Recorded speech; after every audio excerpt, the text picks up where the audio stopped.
ჩვენ როგორც პასუხისმგებლიან ხელისუფლებას მიგვაჩნია, რომ სახელმწიფოს ვალდებულებაა უზრუნველყოს იმგვარი გარემოს შექმნა, სადაც განსხვავებული აზრი იქნება დაცული, ამავდროულად კი მიუღებელი იქნება სიძულვილის, მტრობის და შეურაცხყოფის წახალისება.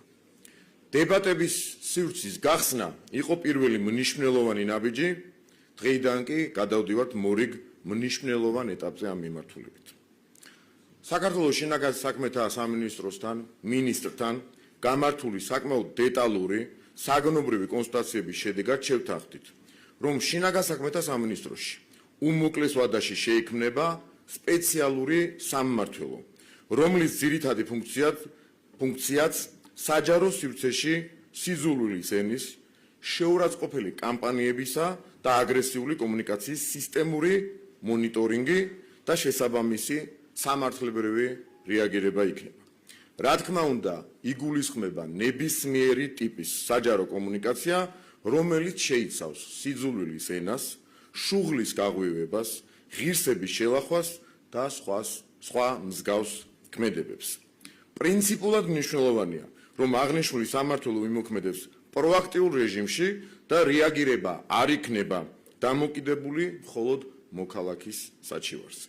უწყება თავად განახორციელებს მონიტორინგის მომზადებას, შესაბამის სამართლებრივ შეფასებას და საჭიროების შემთხვევაში თავად გადააგზავნის მასალებს სასამართლოში. მსგავსი პრაქტიკა მოგეხსენებათ მოქმედებს არაერთ ქვეყანაში,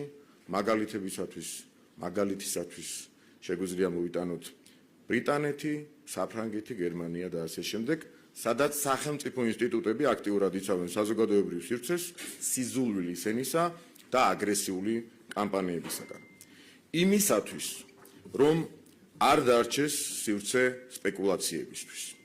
ხაზგასმით აღნიშნავ, რომ ამ გადაწყვეტილების მიზანი არ არის აზრისა და გამოხატვის თავისუფლების რაიმე ფორმით შეზღუდვა. დემოკრატიული სახელმწიფოს საფუძველი სწორედ თავისუფალი დისკუსია და აზრთა მრავალფეროვნებაა, თუმცა ამავდროულად ეს თავის მხრივ არ უნდა გახდეს ძალადობრივი, შეურაცხყოფელი და საზოგადოებრივი დაპირისპირების წამახალისებელი კომუნიკაციის გამართლების საფუძველი. დემოკრატიული სახელმწიფოსათვის აუცილებელია აზრთა სხვადასხვაობა და კრიტიკული დისკუსია, პარალელურად არსებობს მინიმალური სტანდარტები, რომლებზეც საზოგადოება უნდა თანხმდებოდეს. მათ შორის ერთმანეთის მიმართ პატივისცემა და იმ ტიპის კომუნიკაციის მიუღებლობა, რომელიც მტრობას, შუღლს, საზოგადოებრივ დაძაბულობას და უკიდურეს პოლარიზაციას აღვივებს. მოგეხსენებათ, რომ ამ მიმართულებით უკვე გვაქვს პარლამენტის მიერ მიღებული შესაბამისი საკანონმდებლო ბაზა, თუმცა მხოლოდ კანონმდებლობა საკმარისი არ არის და მის ეფექტურ და თანმიმდევრულ აღსრულებას ფუნდამენტური მნიშვნელობა აქვს. სწორედ ამიტომ მიმდინარე გამოწვევების კვალდაკვალ ვაძლიერებთ შინაგან საქმეთა სამინისტროს ინსტიტუციურ შესაძლებლობებს და ახალი სამმართველო უზრუნველყოფს მუდმივ მონიტორინგს და კანონით გათვალისწინებული მექანიზმების ეფექტიან გამოყენებას და ბოლოს სახელმწიფო ვალდებულია დაიცვას საზოგადოებრივი სივრცე დესტრუქციული და ხელოვნურად გაღრმავებული პოლარიზაციისგან. შესაბამისად, საქართველოს სამართალდამცავი სისტემა უზრუნველყოფს ისეთი სტანდარტებისა და წესების დამკვიდრებას, რომელიც გააძლიერებს საზოგადოებრივ სტაბილურობას, ურთიერთპატივისცემას და პასუხისმგებლიან საჯარო კომუნიკაციას.